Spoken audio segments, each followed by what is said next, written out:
Welcome to this session of ICT virtual classroom. Dear students, मेरा नाम है Rajesh Chamola, teacher science ICT virtual classroom Dehradun से। और इस सेशन में हम लोग बात करने वाले हैं क्लास 12th की फिजिक्स के ऊपर, यानी क्लास 12th भौतिक विज्ञान। अपनी पिछली क्लासेस में हम लोग समझ रहे हैं आपके पहले चैप्टर को, जिसमें हम इलेक्ट्रिक चार्जेस एंड फील्ड्स को समझ रहे हैं। और कुछ ही दिन पहले हमने इलेक्ट्रिक फील्ड के कॉन्सेप्ट को देखा था, यानी वैद्युत क्षेत्र के कॉन्सेप्ट को। वैद्युत क्षेत्र के कॉन्सेप्ट में हमने ये देखा कि कोई आवेश अपने चारों ओर एक क्षेत्र का निर्माण करता है, जिसमें कि कोई अन्य आवेश यदि रखा जाए तो वो बल का अनुभव करता है। इस पूरे क्षेत्र को हम वैद्युत क्षेत्र कहते हैं। वैद्युत क्षेत्र के अलावा हमने ये भी देखा था कि उसकी भौतिक सार्थकता क्या है, यानी उसका फिजिकल सिग्निफिकेंस क्या है। और इसके बाद हमने कुछ न्यूमेरिकल्स भी इसके ऊपर करे थे। आज की क्लास में हम लोग एक न्यूमेरिकल से स्टार्ट करने वाले हैं, जो कि विद्युत क्षेत्र पर आधारित होगा। और इसके बाद हम लोग बात करेंगे आपके विद्युत क्षेत्र रेखाओं के बारे में। तो विद्युत क्षेत्र क्या होता है ये हमने समझा, उस पर न्यूमेरिकल्स करे, आज भी एक न्यूमेरिकल करेंगे। और इसके बाद हम समझेंगे वैद्युत क्षेत्र रेखाएं किन्हें कहते हैं, ये क्या होती है, क्या क्या इनके नियम है, क्या क्या इनकी प्रकृति है। इन सभी चीजों को हम आज डिस्कस करने वाले हैं। तो डियर स्टूडेंट्स, बिना समय ज्यादा वेस्ट किए हम लोग चलते हैं स्मार्ट बोर्ड की स्क्रीन पर। मैं उम्मीद करता हूँ आप सबके सब फिट, फाइन एंड हेल्दी होंगे और बिल्कुल रेडी होंगे क्लास के लिए। इसके साथ ही आप लोग अपनी पोजीशंस ले चुके होंगे और एक कॉपी और पेन के साथ हमारे साथ जुड़ चुके होंगे। तो ध्यान रखिए आप अपना स्क्रीन पर, हम चलते हैं स्मार्ट बोर्ड की स्क्रीन पर। सो डियर स्टूडेंट्स, आज की क्लास में हमारा जो टॉपिक है वो है वैद्युत क्षेत्र रेखाएं, यानी इलेक्ट्रिक फील्ड लाइंस, जिसमें कि हम लोग बात करने वाले हैं विद्युत क्षेत्र के चारों ओर की रेखाओं के बारे में। अब तक आपने ये देखा था कि कोई आवेश है, कोई आवेशित कण है, वो अपने चारों ओर एक विद्युत क्षेत्र का निर्माण कर रहा है ना। लेकिन अब हम देखेंगे कि ये विद्युत क्षेत्र रेखाएं क्या होती हैं और किस प्रकार से हम इनको देखते हैं फिजिक्स के अंदर। तो चैप्टर 1 चल रहा है हमारा और वैद्युत क्षेत्र रेखाओं के बारे में हमें आज पढ़ना है। वैद्युत क्षेत्र रेखाएं, इलेक्ट्रिक फील्ड लाइंस। ओके, चलिए नेक्स्ट चलते हैं आगे। देखिए ये क्वेश्चन है हमारे पास, इस क्वेश्चन को हमें आज सॉल्व करना है पहले, और इस क्वेश्चन को सॉल्व करने के बाद हम आगे की तरफ बढ़ेंगे। तो जितने जितने लोगों को ये फिगर दिख रहा है, ये चित्र दिख रहा है, इसमें मैं बता दूं आपको कि अगर फिगर दिख रहा है तो ओके है, अगर नहीं दिख रहा है तो मैं यहाँ पर ड्रॉ भी कर लेता हूँ एक बार आपके लिए, ठीक है। अगर नहीं दिख रहा है फिगर तो कोई इशू नहीं, मैं एक बार ड्रॉ भी करके आपको समझा रहा हूँ, तो इसको आप अपने हिसाब से बना लीजिए अपनी कॉपी में मेरे साथ साथ, ठीक है। तो देखिए हमारे पास क्वेश्चन ये लिखा हुआ है। ओके, क्वेश्चन कुछ इस प्रकार से है, दो बिंदु आवेश Q1 तथा Q2 जिनके परिमाण क्रमशः 10 की घात -8 कूलाम, 10 की घात -8 कूलाम। तो Q1 और Q2 हमें दिए हुए हैं 10 की घात -8 कूलाम, और Q2 भी हमें इतना ही दिया हुआ है 10 की घात -8 कूलाम। बस इतना अंतर है कि ये आई थिंक Q1 जो है वो प्लस का है और Q2 जो है वो माइनस का है, ठीक है। एक दूसरे से 0.1 मीटर दूरी पर रखे हैं, R is equal to 0.1 metre, R is equal to 0.1 metre. एक दूसरे से कितनी दूरी पर रखे हैं? 0.1 मीटर दूरी पर, ठीक हो गया। चित्र में दर्शाए A, B, C बिंदुओं पर विद्युत क्षेत्र परिकलित कीजिए। तो मैं आपको दिखा देता हूं, Q1 यहां पर रखा हुआ है और Q2 यहां पर रखा हुआ है, ठीक है। इनके बीच की दूरी दिखा रखी है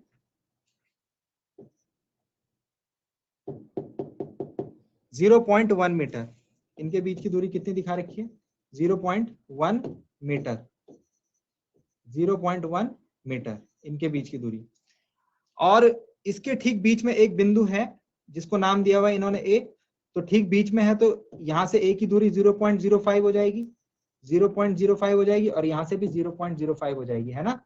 ये बात समझ रहे हैं, क्योंकि जो बिंदु A है ये Q1 और Q2 के ठीक बीच में है, ठीक हो गया। तो एक तो इस A बिंदु पर हमको विद्युत क्षेत्र निकालना है, फिर उसके बाद B यहाँ पर है, B जो है यहाँ पर, B बिंदु यहाँ पर है, तो B बिंदु इस Q1 से 0.05 मीटर की दूरी पर है, तो हमको यहाँ इस B बिंदु पर भी विद्युत क्षेत्र निकालना है आवेश इन आवेशों के कारण। और इसके अलावा C जो है वो कुछ यहाँ पर है, यहाँ से 0.1 मीटर की दूरी पर C है, और यहाँ से भी 0.1 मीटर की दूरी पर C है। तो इस C बिंदु पर भी हमको विद्युत क्षेत्र की गणना करनी है। आई बात समझ में? तो ये फिगर है ऊपर बना हुआ, ठीक है। आई होप कि आपको दिख रहा हो फिगर में, एक बार अपने हाथ से ड्रॉ करके भी बताया आपको। ठीक है, अब मैं इस चीज को मिटा रहा हूँ क्योंकि फिगर ऑलरेडी ड्रॉन है। अब हम लोग जो है आगे की बातों के ऊपर चर्चा करने वाले हैं। ठीक, तो हम लोगों को क्या करना है, ए बिंदु, बी बिंदु और सी बिंदु पर, तो जो ए बिंदु है उसकी पोजीशन ये है, बी बिंदु है उसकी पोजीशन ये है, और सी बिंदु है उसकी पोजीशन सॉरी ये है। ठीक है, तो इन तीन बिंदुओं को जिनको मैंने सर्कल करा हुआ है उन पर मुझे क्या करना है, विद्युत क्षेत्र की गणना करनी है। तो चलिए चलते हैं, अब नोट डाउन करेंगे आप, नोट डाउन करते करते बातों को समझेंगे। तो इसका सॉल्यूशन देखते हैं। सॉल्यूशन में देखिए, हमको सबसे पहले ए बिंदु पर, ए बिंदु के लिए हम लोग क्या कर रहे हैं, विद्युत क्षेत्र को निकाल रहे हैं। ए बिंदु पर उपस्थित आवेश के लिए हम विद्युत क्षेत्र की गणना कर रहे हैं। अब यहाँ पर आपको दो तीन बातें मैं जो बार बार बताता हूँ वो ध्यान रखनी है। जब भी किसी बिंदु पर विद्युत क्षेत्र की गणना की जाती है तो वहां पर परीक्षण आवेश Q0 को माना जाता है। तो यहाँ पर क्या है, परीक्षण आवेश Q0 मैंने लिया है ए पर। परीक्षण आवेश क्या बोलते हैं, जो कि धन आवेशित होता है, धनात्मक एकांक धनात्मक आवेश को हम परीक्षण आवेश बोलते हैं। तो चलिए ए पर पहले Q0 रखते हैं और फिर बातें करते हैं। तो Q1 सबसे पहले हम किसके लिए बात कर रहे हैं, ए बिंदु पर विद्युत क्षेत्र,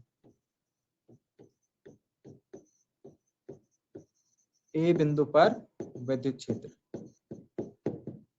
अब देखिए ए बिंदु पर जो विद्युत क्षेत्र है उसके लिए हमारे पास सूत्र क्या है, E इज इक्वल टू, उसको मैं E A नाम से बोलता हूँ। ठीक है, E इज इक्वल टू के क्यू अपॉन आर स्क्वायर। ठीक है, ये फॉर्मूला हमारे पास होता है। अब K कितना है, K की वैल्यू हमें पता है 9 इंटू 10 की पावर 9 होती है, क्योंकि K हमको पता है कितना होता है 1/4 पाई एप्सिलॉन नॉट, जिसकी वैल्यू 9 इंटू 10 की पावर 9 न्यूटन मीटर स्क्वायर प्रति कूलम स्क्वायर होती है। ठीक है, न्यूटन मीटर स्क्वायर प्रति कूलम स्क्वायर होती है। इसको आप चाहें तो ब्रैकेट में लिख सकते हैं, थोड़ी देर में मैं इसे मिटाने वाला हूँ।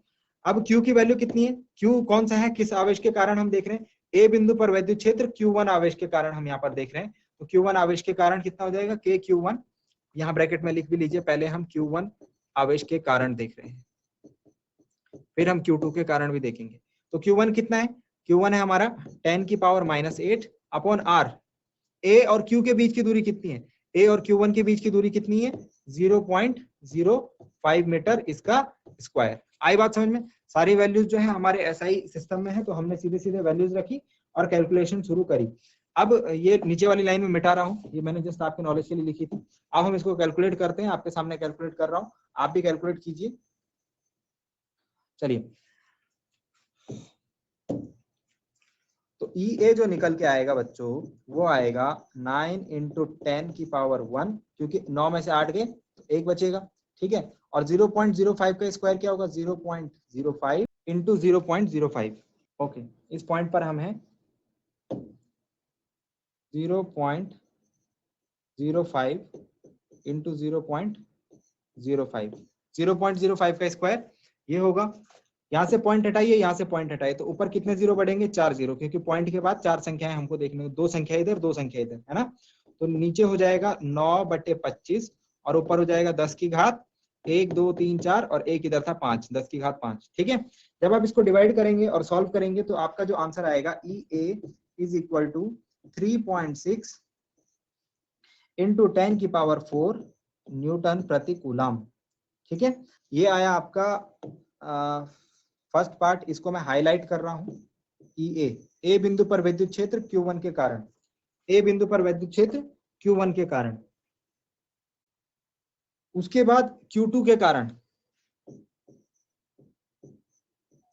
तो Q2 के कारण क्या होगा, सिमिलरली आप क्या करोगे, EA डैश बोल दो इसको। ठीक है, EA हो गया Q1 के कारण, EA डैश हो गया Q2 के कारण।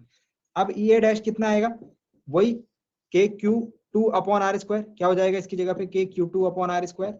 आप क्या करोगे, K की वैल्यू रखोगे जो मैंने बताई है आपको अभी, है ना, Q2 की वैल्यू रखोगे, इसके अलावा R की वैल्यू रखोगे और उसका स्क्वायर कर दोगे, है ना। तो जो R की वैल्यू है वो बताई हुई है आपको, कितनी है, 0.05 है इस केस में भी। ठीक है, ये वैल्यूज पुट अप करोगे और कैलकुलेट करोगे, तो इट विल बिकम, जब आप इसे कैलकुलेट करोगे तो जो वैल्यू आएगी वो आएगी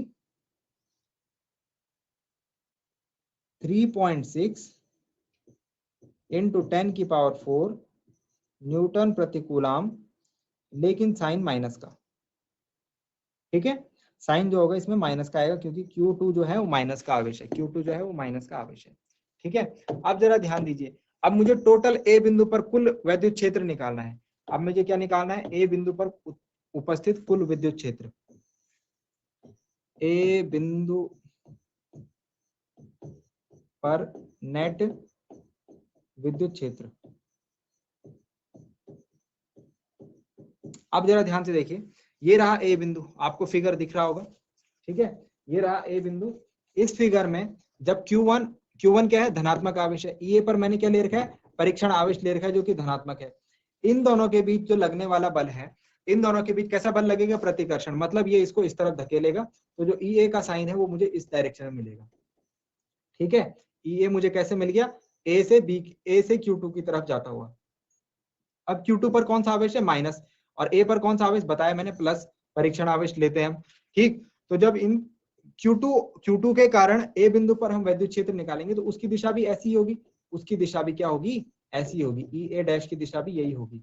तो जो हम कुल विद्युत क्षेत्र निकालेंगे, देख रहे हैं आपके दोनों विद्युत क्षेत्र एक ही दिशा में जा रहे हैं, यानी कि जुड़ रहे हैं। तो जो E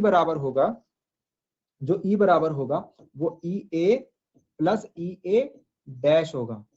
तो पहला जो ए बिंदु पर जो नेट विद्युत क्षेत्र हम निकालेंगे वो EA और EA डैश को ऐड करके निकालेंगे, मतलब कि इनको चिन्ह के साथ नहीं ऐड करना है, चिन्ह का मतलब दिशा से है, हमको इनको डायरेक्टली ऐड करना है। तो 3.6 कितना हो गया, 7.2 और 10 की पावर कितना है, 4 न्यूटन प्रति कूलम। ये हमारा आंसर आया।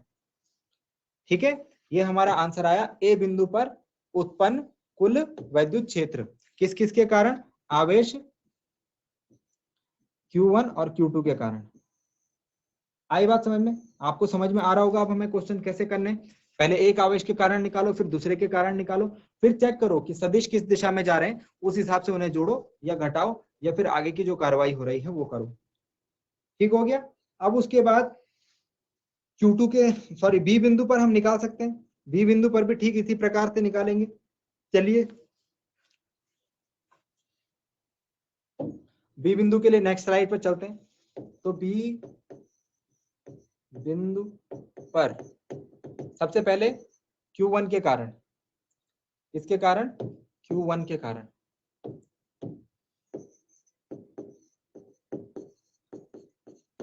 तो बी बिंदु की पोजीशन में आपको दिखा देता हूं, फिगर तो पीछे चला गया, चलिए फिगर देख लेते हैं। बी बिंदु ये रहा, Q1 ये रहा और Q2 ये रहा। तो मैं इसको आगे वाले पेज में ड्रॉ कर देता हूं, ठीक है, बी वाली जो कंडीशन है इसको मैं आगे वाले कंडीशन में, ये रहा बी बिंदु, आवेश Q1 यहाँ पर है और Q2 यहाँ पर है।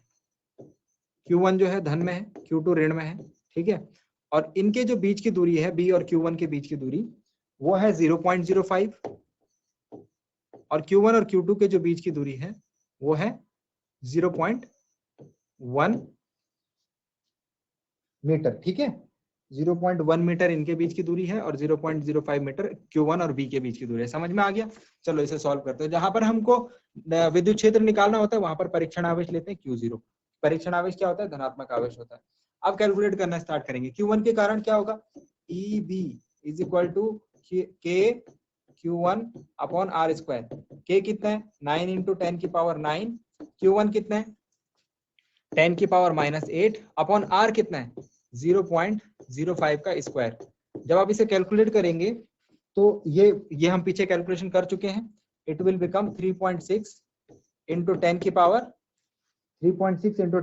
4 न्यूटन प्रति कूलम। ये तो हम पीछे कर चुके हैं, ठीक है। EA वाला जो हमने निकाला था सेम एज उसकी जैसे कैलकुलेशन आ रही है, तो ये हमारा EB निकल गया, मतलब Q1 के कारण, Q1 आवेश के कारण। अब Q2 आवेश के कारण देखो सेम होगा, EB dash is equal to K Q2 upon R square. K कितना है 9 इंटू 10 की पावर 9, Q2 कितना है 10 की घात -8, लेकिन ये माइनस का होगा तो आगे माइनस लगा देते हैं। R कितना है इनके बीच में, तो R देखो Q2 से लेकर B तक की जो दूरी है वो 0.1 यहाँ तक की है, 0.05 यहाँ तक की, मतलब इन दोनों को जोड़ दिया जाए तो 0.15 आ जाएगा, है ना। तो मतलब ये 0.15 का स्क्वायर होगा। बात समझ में आई। यहाँ पर ये बात आपको ध्यान रखनी है कि जो दूरी है उस पर आपको ध्यान रखना है कि दूरी कितनी होगी इन बिंदुओं के बीच की। ठीक हो गया। चलो इसे सॉल्व करो आगे, इसे सॉल्व करो आगे। 9 इंटू 10 की पावर 9 इंटू 10 की पावर -8, ठीक है, और अपॉन में 0.15 का स्क्वायर। तो जब आप इसे सॉल्व करेंगे, एक थोड़ा सा सॉल्व करके बता देता हूँ, 9 × 10 की पावर 1 हो जाएगा, ये हो जाएगा 0.15 × 0.15, ठीक है। जब ये पॉइंट हटाएंगे, ये हटाएंगे तो ऊपर 4 0 आ जाएंगे, ठीक है। नीचे आएगा 9/15 225 होता है आई थिंक, और ये हो जाएगा 10 की पावर 5, ठीक है। तो जब आप इसे डिवाइड करेंगे, तो ये आएगा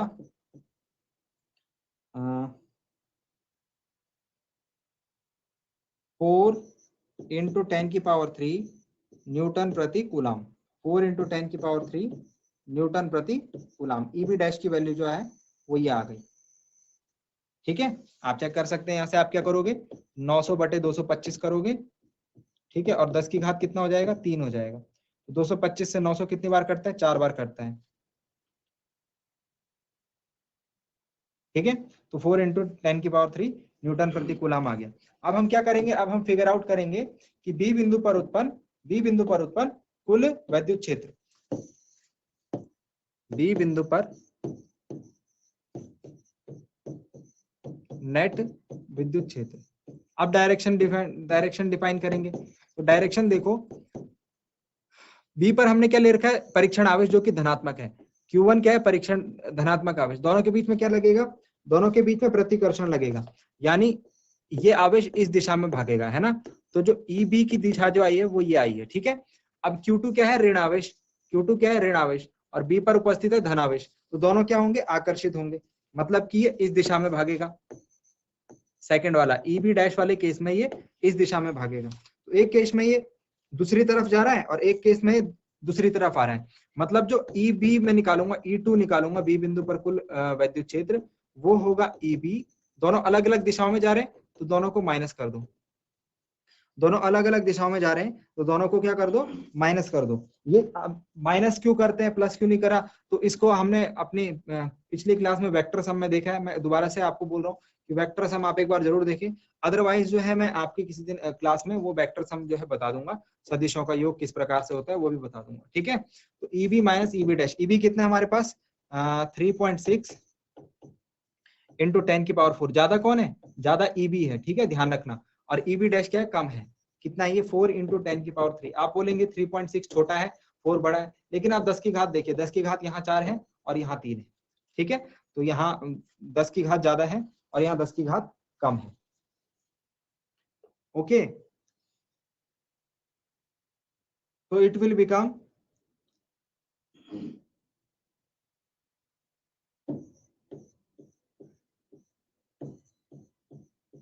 ऐसे हो गए, समझ रहे हो, 3.6 × 10 की पावर 4 करेंगे तो वो ऐसे आएगा, और 4 × 10 की पावर 3 करेंगे तो ऐसे आएगा। तो बड़ा कौन हुआ, ये हुआ। तो 3.6 × 10 की पावर 4 वाला बड़ा हुआ। ये मैंने आपको दिखाने के लिए करा है। कई बच्चों को छोटी छोटी चीजों में डाउट होता है। देखिए, डाउट होना कोई बुरी बात नहीं है, आपने पिछली क्लास में ध्यान नहीं दिया होगा या फिर आपको मिल नहीं पाया होगा उस टाइप का कुछ, तो आपको नहीं पता है। लेकिन अभी आपको छोटी से छोटी चीज में डाउट हो रहा है तो उसको ऑन द स्पॉट क्लियर करो, ये मैं आपसे कहना चाहता हूँ। तो जब आप इसे कैलकुलेट करेंगे तो कैलकुलेट आप कैसे करेंगे, पहले तो हमने सीधे सीधे माइनस कर दिया था क्योंकि 10 की घात सेम थी। यहाँ पर 10 की घात 4 है, यहाँ पर 10 की घात 3 है, तो 10 की घात बराबर कर देते हैं। अब 10 की घात बराबर हो गई, एक 10 से मैंने गुणा कर दिया इसमें, और यहाँ पर 4 × 10 की घात 3। अब इनको हम माइनस कर सकते हैं, 36 में से 4 गए तो 32 × 10 की घात 3, और इसको मैं ऐसे लिख सकता हूँ 3.2 × 10 की पावर 4 न्यूटन प्रति कूलम। तो E2 हमारे पास निकल के आया है, यानी कि बी बिंदु पर उत्पन्न कुल विद्युत क्षेत्र आवेश Q1 और Q2 के कारण वो होगा 3.2 × 10 की पावर 4 न्यूटन प्रति कूलम। हमसे A, B और C की बात करी गई है। A पर मैंने निकाला था अभी A के लिए ये 7.2 × 10 की पावर 4 न्यूटन प्रति कूलम है, और B के लिए ये 3.2 × 10 की पावर 4 न्यूटन प्रति कूलम है। किस पर ज्यादा है, A पर हम देख रहे हैं A पर ज्यादा है, ठीक हो गया। अब C के लिए फाइंड आउट करते हैं। आप लोग ने नोट डाउन कर लिया, तो C के लिए हम फाइंड आउट करते हैं। ओके, नोट डाउन कर लीजिए, मैं इसको मिटा करके फिर C के लिए भी फाइंड आउट करने वाला हूँ। तो जो हमारे पास केस था वो ये था कुछ इस प्रकार से, ये हमारे पास डायग्राम है। तो बिंदु C के लिए हम देखेंगे, बिंदु C कहाँ पर है, इस पोजीशन पर है, सबसे ऊपर, ठीक है। जैसे कि आप देख रहे होंगे बिंदु C कहाँ पर है, बिंदु C यहाँ पर है, ठीक है, और Q1 और Q2 आवेश यहाँ पर है। इनके बीच की दूरी 0.1 मीटर है, और Q1 और Q2 के बीच की दूरी भी 0.1 मीटर है। इस डायग्राम को मैं बना रहा हूँ, ठीक है, जरा ध्यान से देखना, और फिर Q2 के लिए फाइंड आउट हम कर रहे हैं। तो इस तरीके से था, सी बिंदु यहाँ पर था और Q1 आवेश यहाँ पर है जो कि धनात्मक आवेश है और Q2 आवेश यहाँ पर है। इनके बीच की दूरी जो है वो 0.1 है, इनके बीच की दूरी भी 0.1 मीटर है और इनके बीच की दूरी भी 0.1 मीटर हम मुझे दिख रही है फिगर में। ठीक है, मुझे क्या करना है, Q1 और Q2 आवेश ये ऋणात्मक आवेश है, Q1 और Q2 के कारण C बिंदु पर उत्पन्न कुल विद्युत क्षेत्र मुझे गणना करनी है उसकी। तो चलिए C बिंदु पर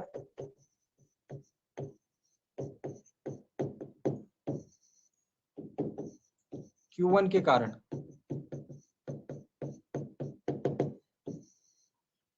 कारण C बिंदु पर अगर मैं विद्युत क्षेत्र की गणना करूंगा तो कैसे फाइंड आउट कर सकता हूं, देखो EC K Q1 upon R square, same process. तो K कितना है, 9 इंटू 10 की पावर 9, ठीक है। Q1 कितना है, Q1 10 की पावर -8 है और अपॉन R कितना है, 0.1 मीटर दूरी है दोनों के बीच में, ठीक है, मीटर नहीं लिखते, इसका स्क्वायर, ठीक है, इसका स्क्वायर। तो इट विल बिकम 9 इंटू 10 की पावर 1 अपॉन 0.1 इंटू 0.1, ये पॉइंट से पॉइंट हटा देंगे तो ऊपर 2 जीरो बढ़ेंगे, तो इट विल बिकम 9 अपॉन 1 आएगा, 9 अपॉन 1 आएगा मतलब 9 इंटू 10 की पावर 3 न्यूटन प्रति कूलम, ठीक है। और इसी प्रकार Q2 के कारण निकालेंगे, Q2 के कारण दोबारा से फॉर्मूला लगा दीजिए, EC डैश K, Q1 की जगह Q2 आ जाएगा अपॉन R स्क्वायर।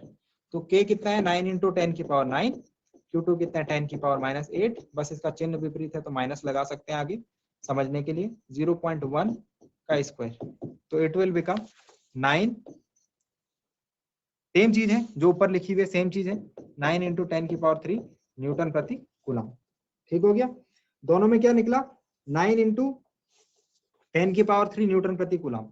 अतः सी बिंदु पर उत्पन्न कुल विद्युत क्षेत्र, अच्छा दिशा देख लेते हैं इनकी, है E3 निकाल रहे हैं अब हम नेट, ठीक है, लैंग्वेज लिख लेंगे। अतः सी बिंदु पर उत्पन्न नेट विद्युत क्षेत्र E3।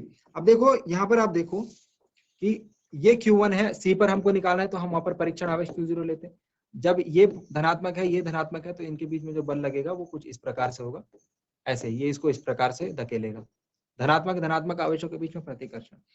और जब C और Q2 के बीच की बात करी जाएगी तो ये ऋणावेश है, ये धनावेश है, इनके बीच में क्या होगा, आकर्षण, तो इसको इस तरफ खींचेगा, ये इसको इस तरफ खींचेगा। तो जो मुझे दो बल दिख रहे हैं, EC ये वाला है और E' C ये वाला है। तो जब मैं नेट C निकालूंगा, तो वो होगा, अब इसको डायरेक्ट आप लिखिए, E3 is equal to EC cos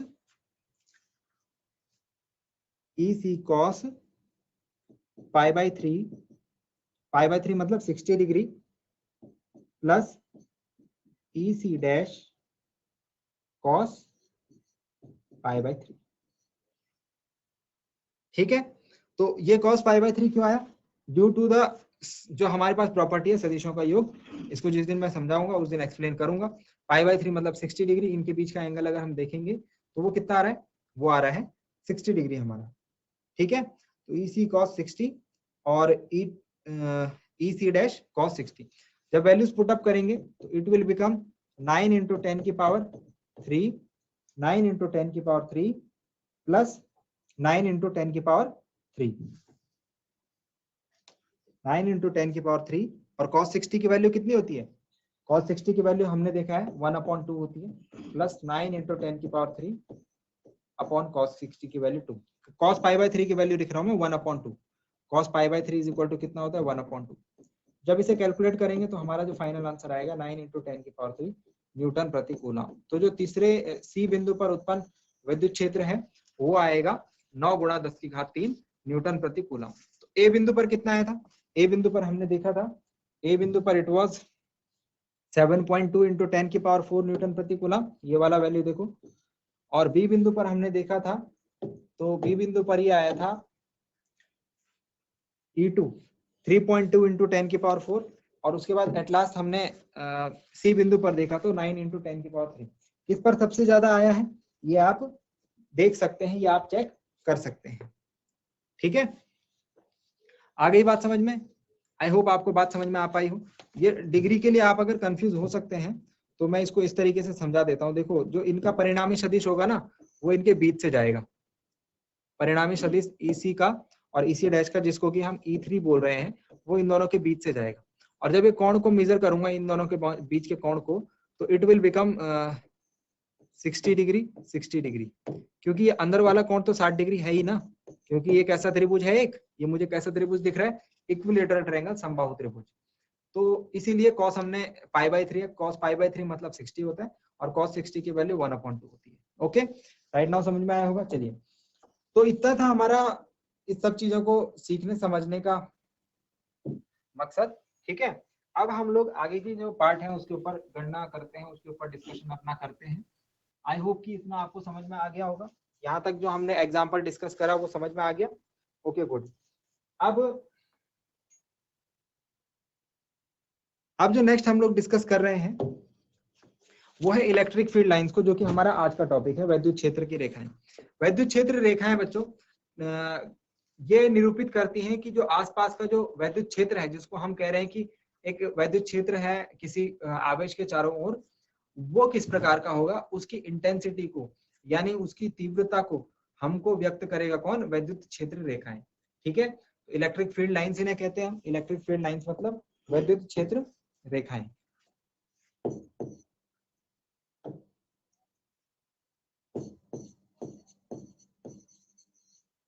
heading डाल दीजिए वैद्युत क्षेत्र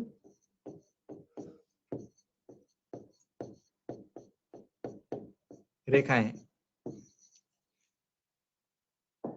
और हम लोग जो डिस्कस करने वाले हैं अभी वैद्युत क्षेत्र रेखाओं के कुछ महत्वपूर्ण गुणों के बारे में डिस्कशन अभी करने वाले हैं। ठीक है, जैसे बच्चों जैसे कि हम लोगों ने अपनी पिछली क्लास में भी इस कॉन्सेप्ट को समझा था एक नए तरीके से, वो ये था कि हमने देखा था चुंबकीय क्षेत्र होता है, चुंबकीय क्षेत्र, और हमने पढ़ा था चुंबकीय क्षेत्र रेखाएं, चुंबकीय क्षेत्र और चुंबकीय क्षेत्र रेखाएं। चुंबकीय क्षेत्र रेखाएं क्या रेखाएं थी, तो एक चुंबक था, कुछ इस प्रकार से वो रेखाएं थी, है ना, एक विशेष दिशा से निकल के विशेष। तो हम क्या बता रहे थे, जहां पर ये पास पास होती है वहां पर चुंबकीय क्षेत्र प्रबल होता है, जहां ये दूर दूर होती है वहां पर चुंबकीय क्षेत्र दुर्बल होता है ना। तो ये जो चुंबकीय क्षेत्र रेखा है ये बेसिकली क्या बता रही थी, प्रबलता बता रही थी। इसी प्रकार से वैद्युत क्षेत्र रेखाएं भी काम करेंगी। देखो ये जो क्षेत्र रेखाएं हमें दिखेंगे नहीं, ये सब इमेजिनरी है, ठीक है, तो हम इसको माइंड में कंसीडर करके चलते हैं। तो जहां पर हमको चुंबकीय क्षेत्र रेखा वैद्युत क्षेत्र ज्यादा दिख जाएगा मतलब वहां पर वैद्युत क्षेत्र रेखाएं पास पास है। तो इमेजिनरी लाइंस है, इनको आप ध्यान रखिएगा। कैसी लाइंस है, काल्पनिक रेखाएं हैं, ठीक है। चलिए तो इनके गुणों के बारे में पढ़ते हैं, क्या गुण होते हैं वैद्युत क्षेत्र रेखाओं के। वैद्युत क्षेत्र रेखाओं के जो मूल गुण हैं उनके बारे में चर्चा करते हैं। नंबर 1, क्षेत्र रेखाएं धनावेश से आरंभ होकर ऋणावेश पर समाप्त होती है। यदि आवेश एकल है तो ये अनंत से आरंभ अथवा अनंत पर समाप्त हो सकती है। अगर दो आवेश है, धनावेश है और ऋणावेश है, तो ये धनावेश से निकलेगी और ऋणावेश की तरफ जाएगी।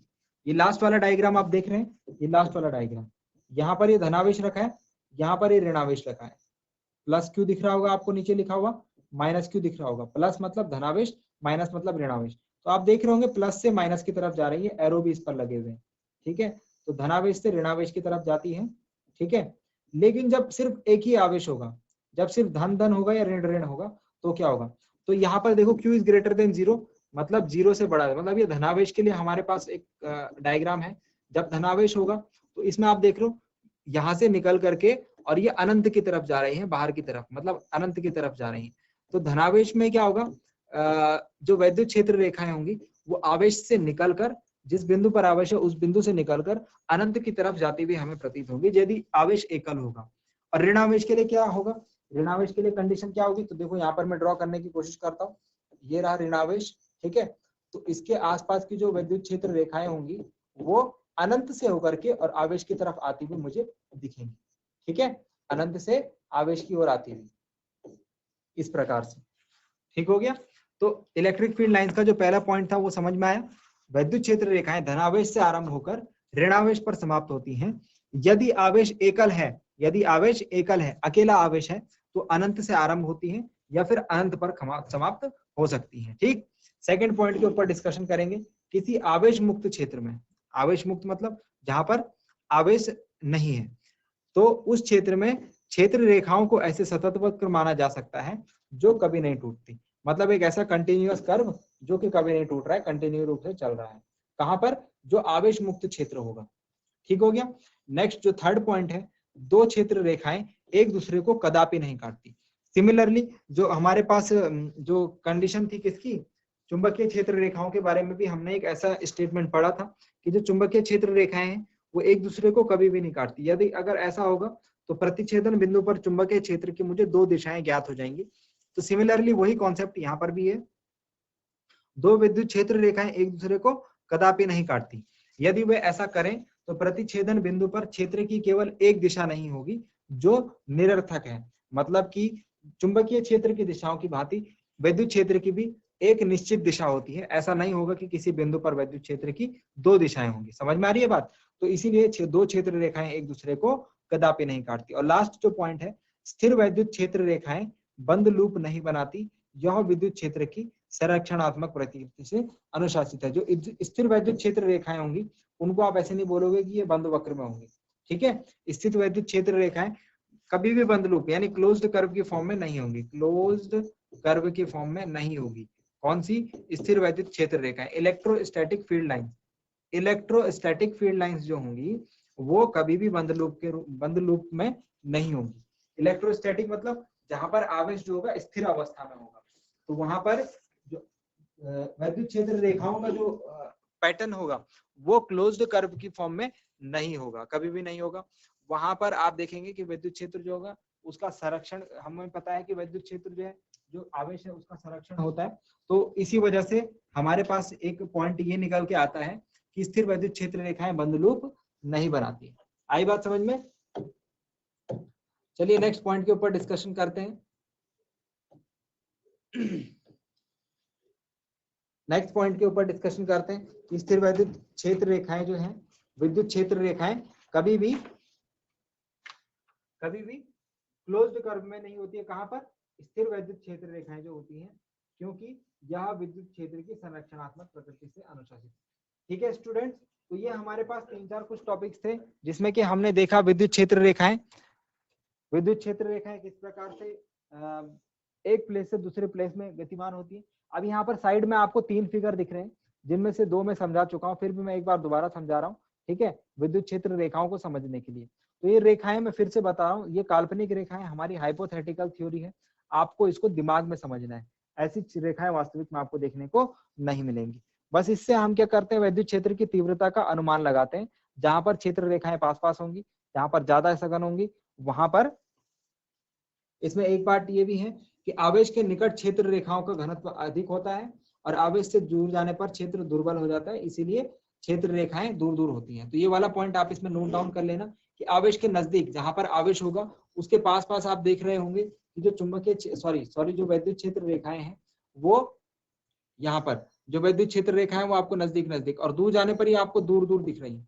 तो यहाँ पर जो आवेश के नजदीक जो विद्युत क्षेत्र होगा वो प्रबल होगा और दूर में ये दुर्बल होगा, क्योंकि यहाँ पर जो क्षेत्र रेखाएं हैं उनकी सघनता अधिक है, अधिक सघन है, और दूर जाने पर उनकी सघनता जो है वो कम होती जा रही है। आई बात समझ में? तो डियर स्टूडेंट्स, ये था हमारे पास कॉन्सेप्ट किसका, विद्युत क्षेत्र रेखाओं का, इलेक्ट्रिक फील्ड लाइंस का। आई होप कि आपको समझ में आया होगा। यहाँ पर आपको ये वाला जो डायग्राम है इसमें आपको 2 आवेश दिख रहे हैं, ये भी धनावेश है, ये भी धनावेश है। जब दोनों धनावेश हैं तो हमने बोला धन से निकल करके ऋण की तरफ जाती है, लेकिन जब धन आवेश धनावेश होंगे दोनों तो उनमें क्या होगा, प्रतिकर्षण हमें देखने को मिलेगा। तो आपको धनावेश, ये वाला पॉइंट तो याद है, धनावेशित कण में जो है आवेश बाहर की तरफ जाता है यानी अनंत की ओर। तो ये आप देख रहे हैं ये क्षेत्र रेखाएं अनंत की ओर जा रही है, लेकिन ये थोड़ा सी वक्रित होंगी। थोड़ा सी वक्रित क्यों होंगी?